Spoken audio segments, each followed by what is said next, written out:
When a black woman CEO got denied service at her own bank, she didn't yell. She stayed calm. 5 minutes later, the manager who judged her was fired on the spot. It was supposed to be a simple errand, 10, maybe 15 minutes at most. The kind of task you squeeze in between back-to-back meetings. That morning, Nadira Langston, 48 years old, head of a multi-million-dollar tech firm based out of Phoenix, Arizona, stepped out of her driver's black Lincoln and walked into Sycamore First Bank with her company's banking portfolio neatly tucked under her arm. She wasn't in a rush. She didn't need to be.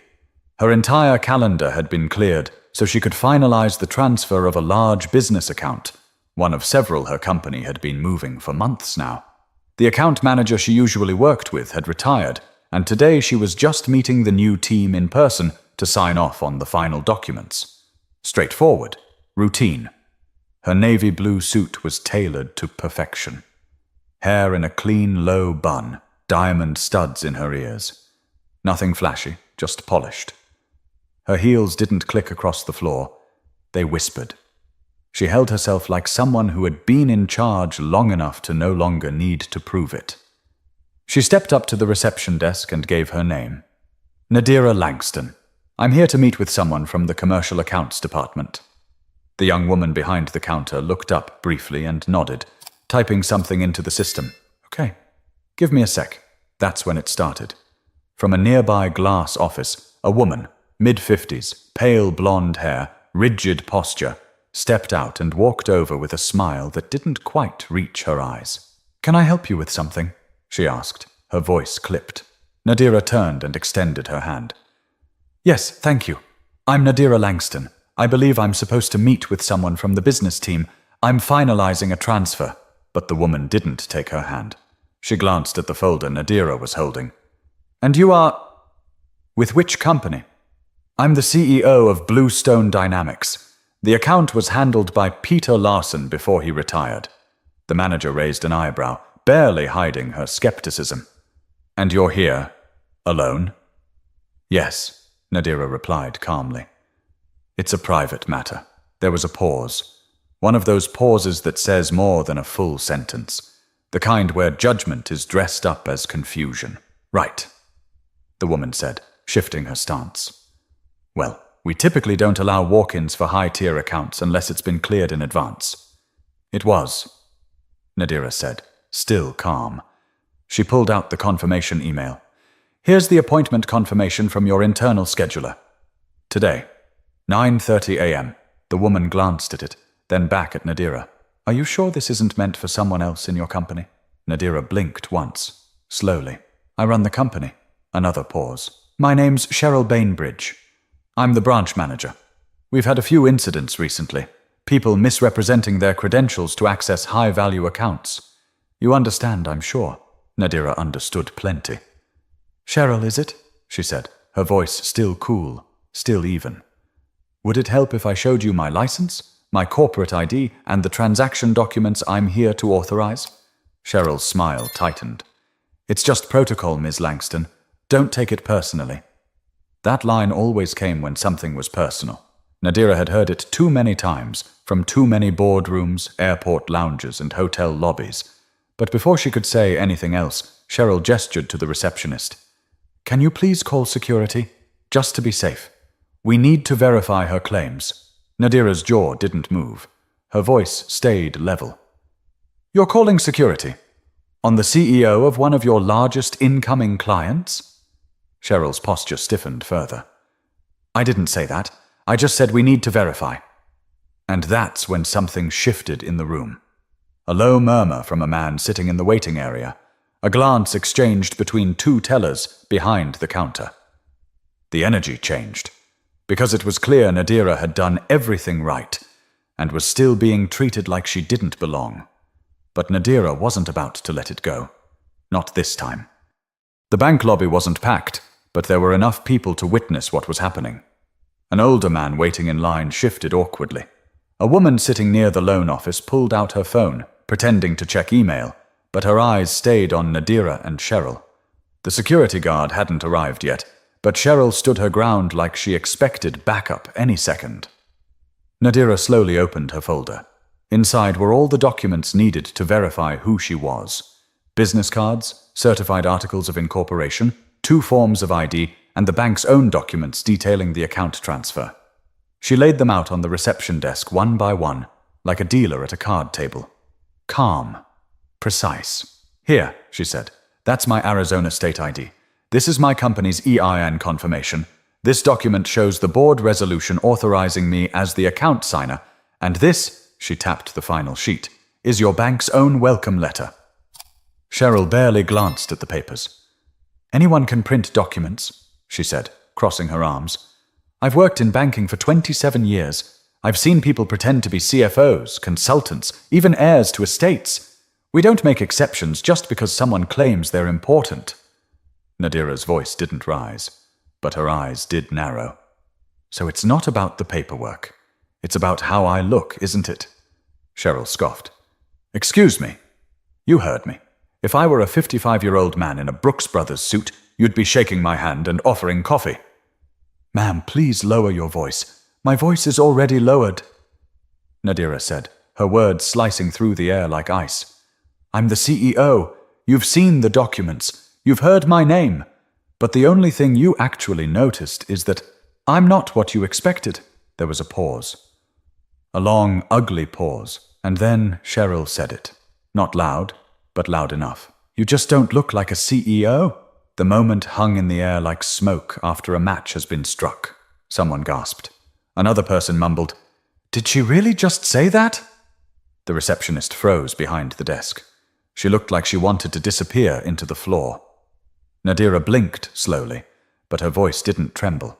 "I've raised over $80 million in venture capital. I've led 3 product launches. I've keynoted at CES and closed deals in 6 countries. I don't need to look like anything to be exactly who I am." Cheryl opened her mouth to respond, but before she could, Nadira turned slightly and asked the receptionist, "Is there a regional director assigned to this branch?" The young woman nodded hesitantly. "He's here today, actually. Surprise audit. He's in the back conference room."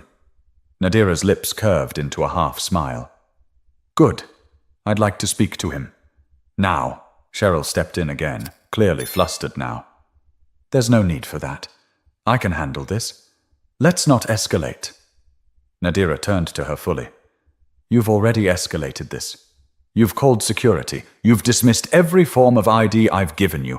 You've questioned my title, my company, and my legitimacy, all without making a single phone call to verify a single fact.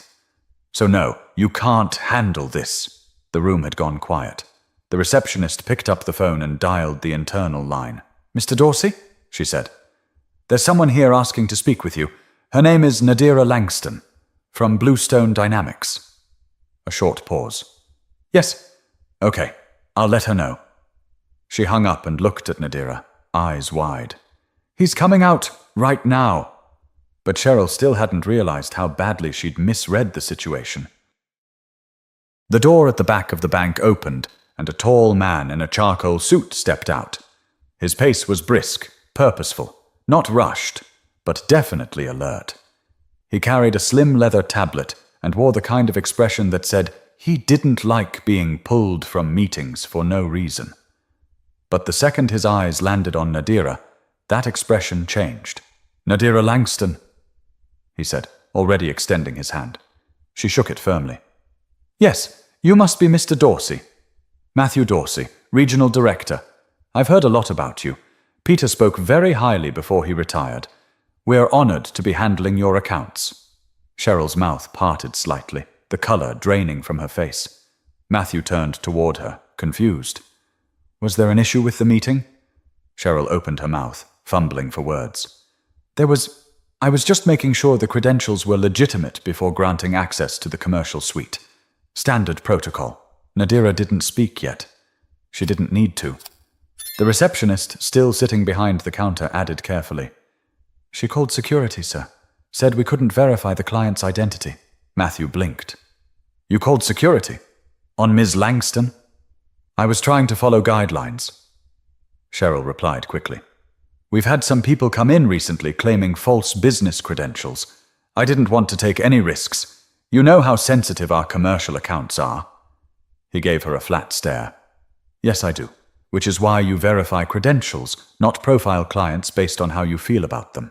Cheryl's shoulders stiffened. Excuse me? I've seen the compliance logs. You didn't even open the file she brought in. You ignored the appointment on record. You dismissed the ID. I was protecting the bank, she insisted. You embarrassed the bank, Matthew shot back. You just publicly humiliated one of the most high-profile clients we've onboarded this year, in front of customers, in front of staff, with zero justification. A security guard finally appeared at the front, radio on his belt, scanning the room as if expecting a problem. Matthew waved him off immediately. We're good here, Eric. False call. Cheryl tried again, her voice trembling now. She came in alone. She wasn't on the regular calendar. She was on the updated internal calendar, the one your assistant manages. The same one you approved every Monday morning. You just didn't check. Nadira stepped forward slightly, voice low but clear. You didn't hesitate because something was missing. You hesitated because I didn't match your picture of who's allowed to carry this kind of power. Matthew didn't interrupt. He let the silence hang. There was nothing left to explain. Cheryl's lips parted again, but no words came. Miss Langston, Matthew said, turning back with professionalism restored. Would you mind coming with me? I'll personally handle your transaction from my office. Nadira nodded once. Gladly. They began walking away, past the rows of desks and glass-walled offices. Cheryl remained frozen near the front desk, eyes wide, expression unreadable. No one approached her. The receptionist stared at her keyboard. The security guard walked away slowly, as if unsure what to do next. Just as they were about to disappear down the hall, Matthew stopped and turned around. Cheryl. She looked up, visibly startled. My office. After this meeting. We'll be discussing your role here in detail. He didn't raise his voice. He didn't have to. But by then, Cheryl could already feel the ground shifting under her feet. Matthew's office was sharp but not flashy. Clean lines, 2 chairs across from his desk, a tall window with morning light stretching across the carpet. Nadira didn't sit until he offered her the seat, and even then her posture stayed straight, her presence steady. He closed the door gently, then turned back toward her. Miss Langston, I want to apologize for what just happened. That shouldn't have occurred. Not here, not anywhere. You were treated unfairly. I appreciate that, Nadira said calmly, placing her folder on the desk. But this isn't the first time. Probably won't be the last. Still, Matthew replied, leaning against the edge of his desk. We have protocol for a reason. To prevent exactly this kind of thing from happening. Cheryl ignored every step. She didn't just ignore protocol, Nadira said. She made a decision about me the moment she saw my face. Matthew exhaled through his nose, folding his arms. I can't argue that. He picked up the documents she had laid out again, flipping through them silently. He wasn't rushing. He was absorbing. This is all in order, he said. Not that I ever doubted, but I want to ask, did she ever give you a chance to explain anything before calling security? Not really, Nadira replied. She saw my name, saw my face, heard my title, and still asked if the appointment was for someone else. Matthew ran a hand down the side of his jaw. That's going to be a problem for her. A big one. Nadira tilted her head. I didn't come here for someone to get fired.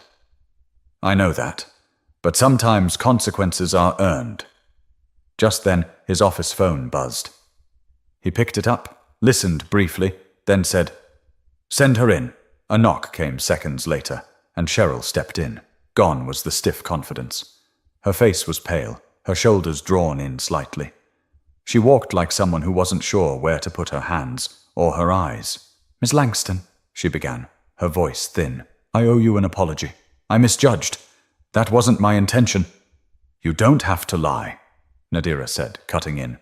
Her voice wasn't cruel, just firm. You intended exactly what you did. You didn't think I was who I said I was. And instead of checking, you made a decision to humiliate me. Cheryl glanced at Matthew, clearly hoping he would save her from the moment. But he stayed quiet. I have worked in this field for over 2 decades, she continued. I have seen fraud, identity theft, All kinds of deception. And none of that applied to me, Nadira said. You didn't make a mistake because you were cautious. You made a mistake because you were confident you could get away with it. Matthew finally spoke. Cheryl, after reviewing everything that happened this morning, including the internal audit records and client appointment logs, I've decided to terminate your employment effective immediately. Cheryl blinked. Terminate? Are you serious? Yes, I am, Matthew replied. You violated client protocol, disrespected one of our most valuable account holders, and made a public scene that risked the bank's reputation. This wasn't an isolated slip-up. It was a pattern, and it stops here. She looked like she wanted to fight back, but there was no air left in the room for her to push against. She turned toward Nadira. I never meant to offend you personally. You didn't offend me, Nadira said quietly. You disrespected me. There's a difference. Cheryl looked down, then turned, walked out the door, and left it ajar behind her. Matthew didn't move for a few seconds. Then he sat behind his desk and looked up. I hope that brings at least some measure of accountability. It's a start, Nadira replied. But outside that office, the story was already leaving the bank behind. Word doesn't travel fast in a bank, unless something dramatic happens. And what happened that morning at Sycamore First wasn't just dramatic. It was undeniable. By the time Nadira and Matthew exited the office, the atmosphere in the lobby had shifted completely. Customers stood quiet. Tellers whispered behind their desks.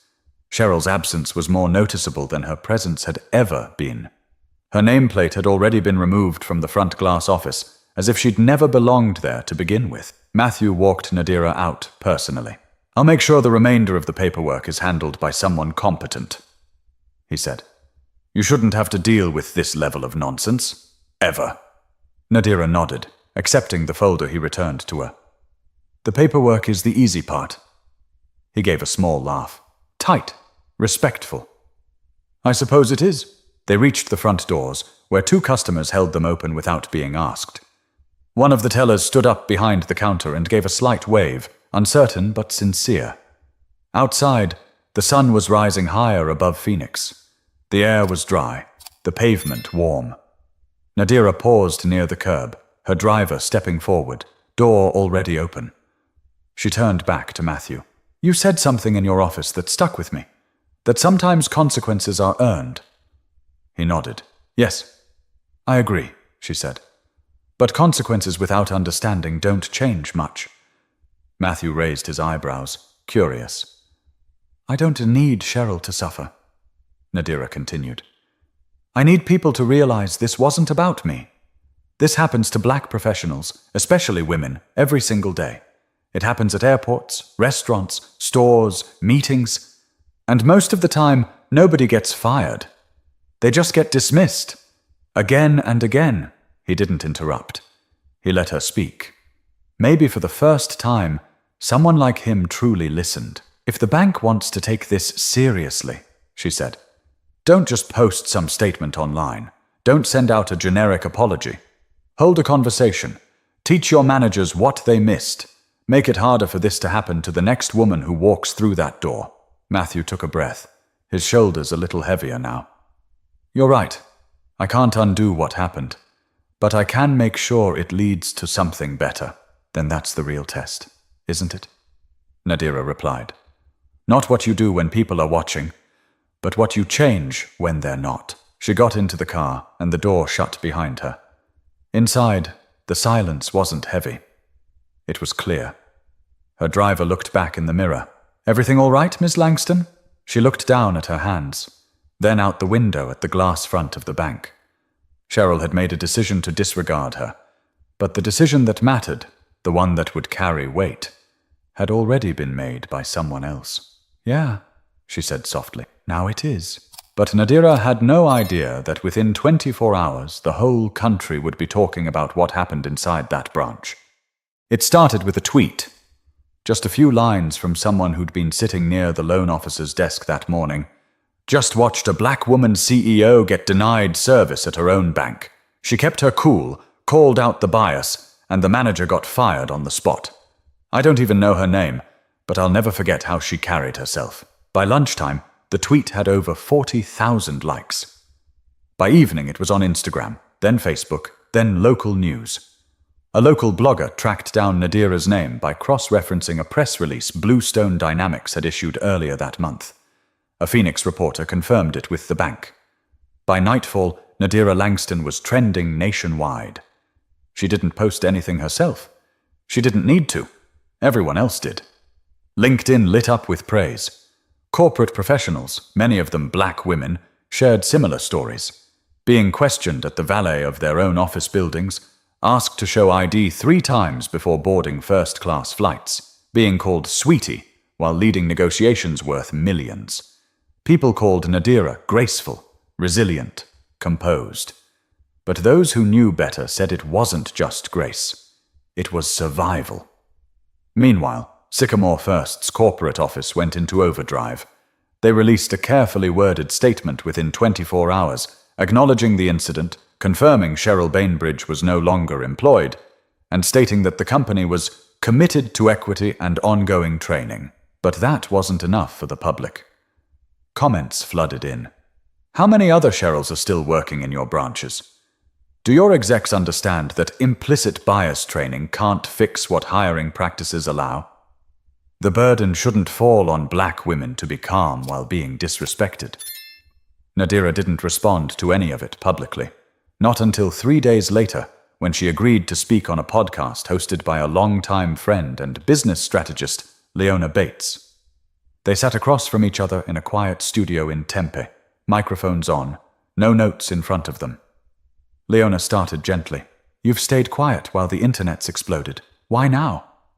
Because the moment isn't about me anymore, Nadira replied. It's about what this whole thing revealed, Leona leaned in. Which is that even with all the right titles, the right documents, the right credentials, people still treat you like you don't belong. And when you speak up, it's called making a scene. When you stay silent, it's taken as approval. Either way, it's exhausting. They talked for nearly an hour. Not just about the bank, but about the deeper toll of navigating power structures while carrying centuries of assumptions on your shoulders. Nadira didn't cry. She didn't get angry. She just told the truth. Clear, steady, undeniable. After the episode aired, a new wave of attention followed. Not performative, not shallow. Genuine reflection. Other CEOs reached out. Business journals covered the story. One headline read, "She didn't raise her voice, she raised the bar." Still, Nadira kept it all in perspective. She didn't want fame. She wanted change. And she knew real change doesn't show up in headlines.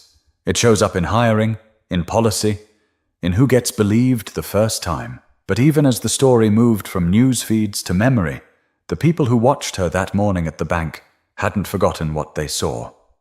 A few weeks later, Nadira stood in front of a room full of college students at Arizona State University. She hadn't planned on doing any public speaking that season. Her calendar was already overflowing. But when a business ethics professor reached out and asked if she'd talk to her class, she said yes without hesitation. It wasn't a flashy event. No stage lights, no press. Just 40 students, some scribbling in notebooks, others hunched over laptops, waiting to hear from the woman whose story had turned a routine bank visit into a national discussion.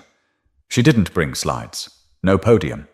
She just walked to the front of the room, took a breath, and started speaking. "I'm not going to tell you a fairy tale," she said. "I'm not going to tell you that if you work hard enough, no one will question you. Because that's not always true." The room was quiet. Everyone listening. You can have the title, the suit, the contracts, the track record, and still be told you don't belong. Not because of anything you've done wrong, but because someone else can't imagine your success without a face that looks like theirs. She looked around. Her voice stayed soft, but every word landed. And when that happens, you have to decide. Will you shrink to make them comfortable? Or will you stay exactly as big as you are, even if it makes the room tense? A young man in the front row raised his hand. "How did you stay calm when it happened? Weren't you angry?" Nadira nodded slowly. "Of course I was. But anger's only useful if you know what to do with it. That day, I used it to stay present. I used it to make sure she couldn't dismiss me without looking me in the eye while doing it. Another hand went up, this time from a young woman. What would you say to someone just starting out, who hasn't built a resume like yours yet? Nadira paused.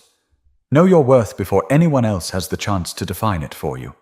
And if they try to shrink you, speak anyway, even if your voice shakes. There was something about the way she said it, like she was speaking to herself as much as to them.